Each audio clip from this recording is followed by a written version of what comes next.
Bonjour à tous et à toutes, j'espère que vous allez bien. Je fais une vidéo aujourd'hui pour vous parler d'un sujet qui est très important, que ce soit pour moi parce que j'ai vécu ça récemment ou pour vous si vous êtes face à cette situation, qui est une situation très embêtante, et ce qui concerne les amis en détresse. Donc les amis en détresse, cette vidéo va pour but d'expliquer pourquoi ils sont en détresse derrière, parce que les raisons sont personnelles et nous dépassent souvent totalement, etc. Voilà, mais c'est plutôt comment, en tant qu'ami, la position qu'on peut adopter pour justement les personnes qui sont en détresse, voir un peu parmi les trois camps, enfin parmi trois visions, c'est-à-dire soutien total, soutien moyen et pas de soutien. Pourquoi est-ce que les différentes personnes choisissent cette voie et vous expliquer un peu les tenants et aboutissants de chacune des voies pour que vous puissiez choisir celle qui vous plaît le plus. Donc, imaginons on est dans une situation où vous êtes avec un ami qui soudain ne va pas bien. Que ce soit dans ma situation, ça va être une dépression ou quelque chose comme ça. Ok. Vous avez plusieurs choix pour moi. Vous avez un premier choix, aider la personne H24, c'est-à-dire l'appeler tous les matins, tous les midis, tous les soirs pour demander comment ça va, etc. Le premier avantage de cette situation, c'est quoi? C'est que déjà vous êtes, on va partir d'un principe 5, c'est que vous êtes amis. Si vous êtes amis, c'est pas seulement pour faire des barbecues le dimanche et rigoler, non. Il y avait une vidéo qui disait ça, il y a les amis de 6 heures du soir, alors à 18 heures, ouais, ben, vous vous appelez tranquille, à pas de souci. Et il y a les amis de 3 heures du matin, ou que tu appelles quand c'est la galère. Et ben, il y a des amis qu'on sait qu'on si on appelle à 3 heures du matin, ils vont pas répondre, alors que d'autres vont répondre. Et le but, je pense, si on veut donner notre amitié à quelqu'un, le but déjà pour soi et aussi pour l'autre, c'est qu'on soit un ami de 3 heures du matin. Un ami qui va être là à 3 heures, qui en cas de souci va vous répondre, va sortir du de son chemin pour venir vous aider, ce qui me paraît logique. Et donc voilà. Donc je pars d'un principe qu'un ami, c'est pas une connaissance de 2 secondes, mais c'est quelqu'un avec qui vous allez vous battre ensemble, etc. et les défendre. Donc avec cette vision, on peut se dire, ben, je vais l'appeler matin, midi, soir, parce que là, cette personne ne va pas bien, et que je suis là pour soutenir la personne qui ne va pas bien. C'est la première vision. Et le deuxième point qui favorise, lors par exemple, d'une dépression, que la personne va faire ça, ça veut dire quoi? On va dire, bah d'accord, mon ami a le mental qui va pas en ce moment, mais je value plus, pour moi, sa personnalité a plus de valeur que son mental. Moi, mes amis, je suis pas ami avec eux parce qu'ils ont une personnalité, parce qu'ils sont, voilà, parce qu'à cause de leur mental. Je suis ami avec eux grâce à leur personnalité, grâce à ce qu'ils sont. Et ça peut être émoussé ou effacé par le mental, mais la personnalité reste. C'est le mental qui peut fluctuer. Donc c'est pour ça qu'on se dit, bon, le mental va pas bien, c'est pas la personne, je vais l'aider, même si pour l'instant il peut pas, il vit un moment compliqué, mais je vais aider parce que son mental cache sa super personnalité que je connais bien et voilà, je vais être là pour lui comme il serait là pour moi. C'est la première vision, celle qui, je pense, bah, tout le monde devrait adopter, parce que j'ai pas envie d'être un ami de 18 heures. Et moi, à partir du moment où, même si on s'est croisé 2, 3 fois, à partir du moment où j'ai votre Snap ou votre numéro de téléphone, vous m'appelez à 3 heures, je viens en fait. Parce que vous avez besoin d'un coup de main, je suis là. Genre, je m'en fiche. Ça, c'est le premier point. Malheureusement, l'aide H24, c'est très prenant. Et ensuite, ça peut pas toujours se faire. Donc, peut-être que les 2 premiers jours, vous allez faire l'aide H24. Puis après, la personne qui ne sent pas très bien va avoir moins de contact. Ou alors, vous allez vous dire, bon, j'ai exposé mon forfait téléphonique, ou alors je pense à ça et tout, voilà, ça me fatigue beaucoup dans la journée. On va pas laisser la personne, on va juste passer à l'aider quelques fois. Donc l'aide quelques fois, regardez, pour vous montrer, hop, on passe de l'aide H24 à aider quelques fois à aucune aide. Et c'est pour vous montrer un peu l'évolution et ce qu'il faut, enfin, ma vision de ce qu'il faudrait faire et ne pas faire. Donc déjà, quand on appelle plus quelques fois, ça peut être une fois par semaine, plusieurs fois par semaine, etc. Ça va plus être pour checker l'évolution, un peu voir comment il va, parce que notre métier, on n'est pas psychologue, il y a des gens qui sont là pour le soutenir, ou en tout cas, s'il y a personne qui est là pour le soutenir, bah, c'est à nous d'aller avec lui pour faire les démarches pour que des gens dont c'est le métier soient spécialisés pour le soutenir, et que nous, on soit là, que ce soit H24 ou quelques fois, plusieurs fois par semaine ou tous les jours, mais qu'on soit là, en plus d'un déjà un travail de fond qui est fait, avec des gens qui permettent de faire un bon suivi, etc. C'est le point. Mais c'est là où il y a la première fissure dans l'amitié qui apparaît, à mon avis. C'est un peu cette vision qu'on a. C'est, imaginons, je suis ami avec quelqu'un. Voilà, avec quelqu'un. Et cette personne ne va pas bien.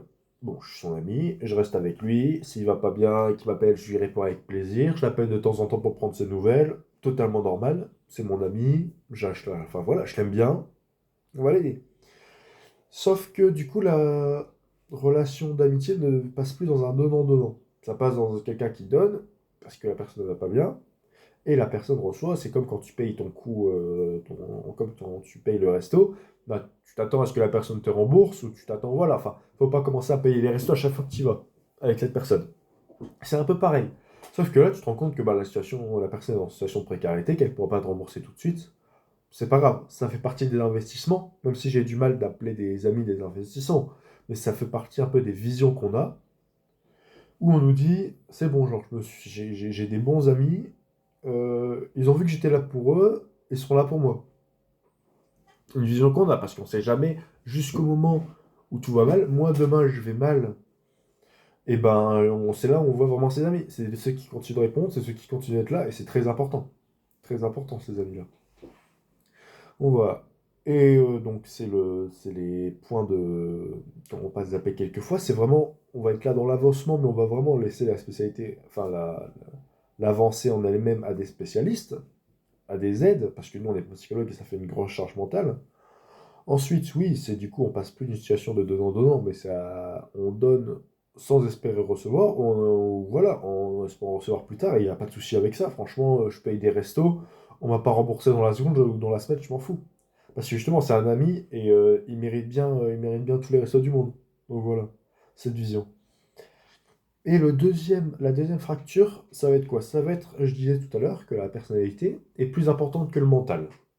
Jusque-là, on est toujours d'accord. Sauf que quand on constate l'évolution, imaginons là, mon ami ne va pas bien pour 4 semaines ou 3 mois, et au fur et à mesure de l'avancement, je vois qu'il n'y a pas d'avancement. Et ben, c'est là où on a le deuxième un peu doute, c'est ok, c'est mon ami, on n'est plus dans une relation donnant-donnant, mais ça je l'ai accepté et c'est pas grave parce qu'il a besoin de moi, et il ferait sûrement pareil si j'étais dans sa situation, ok. Sauf qu'après on se dit, est-ce que moi dans sa situation, voilà, qu'est-ce que je ferais dans sa situation? Et ça, personne n'a la réponse, parce que tant qu'on l'a pas vécu, on peut pas savoir ce que c'est. Mais je pense que la force mentale, on peut. Regarde, moi j'aime bien des personnalités, enfin on aime bien souvent plus les personnalités, c'est-à-dire solidaires, nanana. Sauf que la force mentale, c'est une base qui passe ses idées. Par exemple, quelqu'un de gentil, c'est qu'il a la force mentale d'être gentil. Quelqu'un de courageux, c'est qu'il a la force mentale d'être courageux. Et même si dans tout ce qui est les troubles psychiatriques, la dépression, etc., c'est bien sûr pas quelque chose qui apparaît comme ça du jour au lendemain, et c'est pas quelque chose où si la personne n'arrive plus à se lever du lit, c'est pas un manque de volonté de sa part, c'est vraiment qu'il y a une véritable douleur, une véritable souffrance. Mais en constatant l'évolution, on peut se retrouver à se dire, mince, est-ce qu'il n'y a pas un petit problème de force mentale derrière? Et c'est ça le gros piège, c'est que généralement non. Généralement, si vous vous renseignez un peu sur la dépression, etc., ce n'est pas un marqueur de manque de force mentale, c'est vraiment un vrai trouble et on ne peut pas faire grand-chose comme les addictions. C'est pas parce que tu es accro au jeu d'argent que tu manques de force mentale, c'est juste qu'il y a des situations, il y a des environnements, etc., où ça ne peut pas se faire. Et c'est là pour moi qui définit la limite entre l'acceptable ou pas, et pas l'acceptable en tant qu'ami. Ce que je veux dire, c'est aider H24, c'est acceptable, enfin voilà, je suis totalement d'accord. Checker l'avancement, je suis totalement d'accord. Ne pas vouloir être un porteur H24 et confier ça à des professionnels, je suis totalement d'accord. Euh, ne plus être dans une relation de donnant-donnant, mais de donner sans attendre à recevoir. On a des amis, on est là pour ça. Mais penser que la force mentale montre un manque de personnalité, pour moi, c'est de la limite. En fait, à partir du moment où on pense ça, c'est qu'on ne valorise plus la mentalité de son ami. Et c'est la. Voilà. Et du coup, c'est plus notre ami. Si on n'aime plus sa personnalité par manque de force mentale, c'est plus notre ami.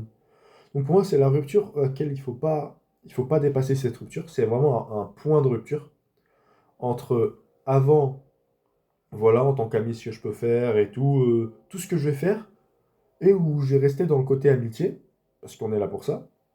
Et à partir du moment où on pense, ouais, mais s'il n'a pas la volonté de s'en sortir tout seul, c'est qu'il a personnalité, c'est là où pour moi on largue notre ami dans plus de l'amitié en fait. Dans purement du soutien ou du. Même plus du soutien, mais dans le désintérêt. Et c'est ça qui est plus compliqué, c'est de gérer tout dans le désintérêt, parce que là, un ami, chacun met son temps qu'il faut pour s'en remettre, il faut toujours être là pour près des autres. Mais il y a plusieurs personnes qui passent du côté, bon, c'est mon ami, il va pas très bien, je soutiens un peu, puis à un moment, hop, je passe du côté des intérêts.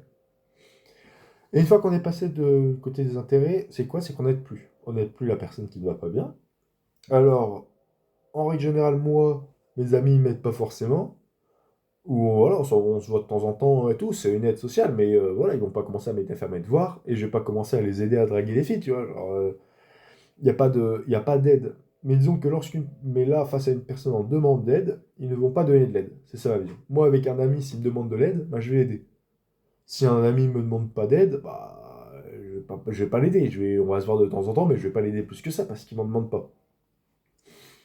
Et ça, une fois qu'on est dans cette vision de pas d'aide, on, c'est de l'intégration en fait. On passe de amitié à désintérêt et de désintérêt à haine. Pas à haine, mais à.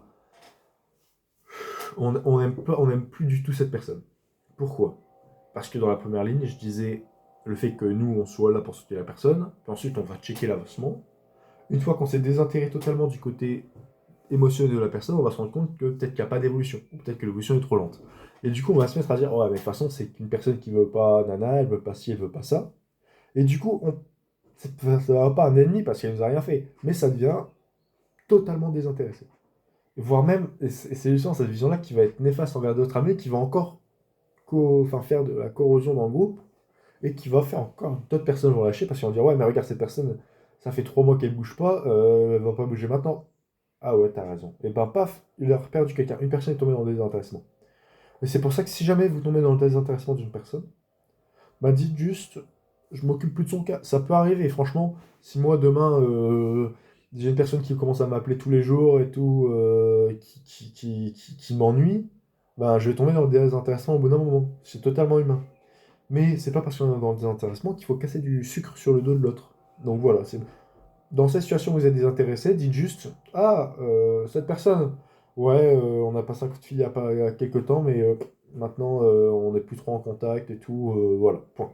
Genre, t'as pas besoin de raconter, t'as pas besoin de dire pourquoi est-ce que t'es plus en contact avec lui, parce que ça va donner des arguments qui peuvent être vus comme valables et qui sont valables, mais où tu as totalement mis de côté le facteur amitié.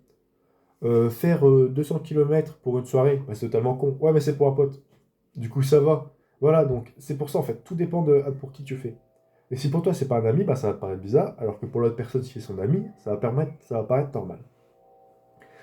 Ensuite, un autre sentiment que peuvent avoir les gens quand ils sont passés. Imaginons, je pense que la personne n'a pas de personnalité, enfin sa personnalité ne compte pas parce qu'elle a plus de force mentale. Donc je suis passé dans des intéressants.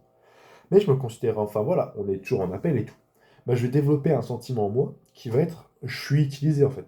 Genre, je suis là, je suis une poubelle émotionnelle où la personne m'appelle, elle me prend, elle me pompe tout ce qu'elle peut pomper, elle me demande de payer des verres au resto alors qu'elle ne paye jamais. Je dis payer des verres, c'est une métaphore, c'est pas payer des verres, c'est être là, faire un soutien, rassurer, appeler, nanana. Et du coup, bah, j'ai pas envie d'être utilisé, j'ai coupé tous les points avec cette personne. Et voilà, et il y a des personnes qui sont très demandantes, et il faut savoir couper les ponts, et je suis totalement d'accord. Mais encore une fois qu'on coupe les ponts, on coupe les ponts, point. On va pas. C'est la rupture définitive en fait. Le sentiment d'être utilisé, c'est la rupture définitive dans la majorité, selon moi, des relations comme ça, des relations de donnant et recevant. Et ensuite, du coup, ces deux visions de la personne décalée, ça va montrer quoi? Ça va montrer que la personne qu'on a en face qui va pas bien est une personne faible. Or, pas du tout. Demain, je tombe, j'ai un grave problème et tout. Hop, j'ai certains amis qui restent, certains amis qui se détachent. Et ben forcément, moi, mes efforts, mes progrès auprès des amis qui restent, ils vont le voir, ils vont soutenir. Auprès des amis qui vont lâcher, ben, ils vont voir que le négatif, ils vont voir que la faiblesse. Et je pense que si on voit que la faiblesse en quelqu'un, imaginons j'ai été ami avec une personne pendant des années et demain je suis plus avec elle, et ben c'est pas à moi de dire ah, cette personne est faible, cette personne n'est pas faible. Comme je ne me permettrai pas de dire à quelqu'un dans la rue cette personne est faible, cette personne n'est pas faible. Pour moi, c'est ça qui est complexe en fait, c'est de passer à amitié à inconnu, sans passer par la case haine au milieu. Parce que pour vraiment rompre la relation, pour vraiment clore le débat, il faut passer un moment par la haine. Et je pense qu'il faut essayer de passer ça le plus sous silence possible. Si moi je suis meilleur avec quelqu'un, je peux pas le considérer comme un inconnu du jour au lendemain. Quand on est en couple, ben, il faut une grosse dispute. Il faut des paroles qu'on regrette, point pour trancher net, et ensuite pour la considérer comme n'importe quel inconnu.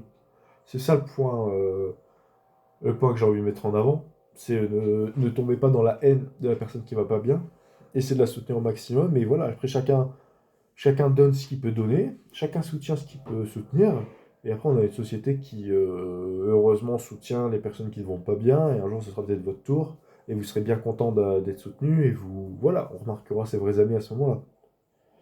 Et peut-être que ce sera des gens que vous avez soutenus qui vont soutiendront pas, tant pis.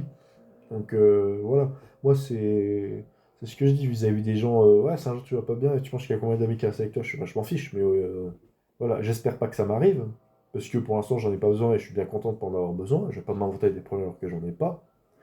Mais si demain sur 10 amis j'en ai deux qui restent, bah je préfère largement avoir deux amis plutôt que 10. Donc faut, encore une fois, là je m'adresse à la personne qui ne va pas bien, voyez le bon côté des choses et essayez de vous en sortir. Faites le maximum pour vous en sortir. Je vous laisse. Je vous dis à la prochaine. Bye.